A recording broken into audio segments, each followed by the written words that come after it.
चिड़ैया बोली रे चिड़ैया बोली राम। इसने कहा, इसने बोला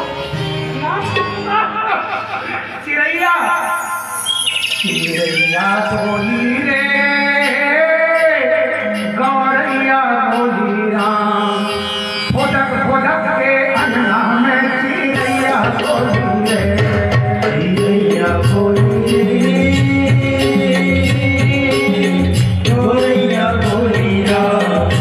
फुदक फुदक के अंगना में चिड़ैया बोली चिड़ैया बोली रे गौरैया बोली राम।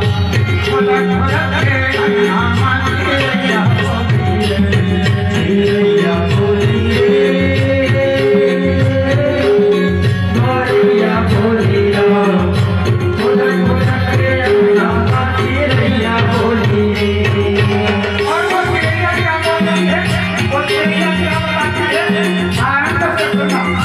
जिन भोले भगवान अपना को नहीं हारे, जिन भोले भगवान अपना को नहीं हारे, जिन भोले भगवान अपना को नहीं हारे, जिन भोले भगवान अपना को नहीं हारे।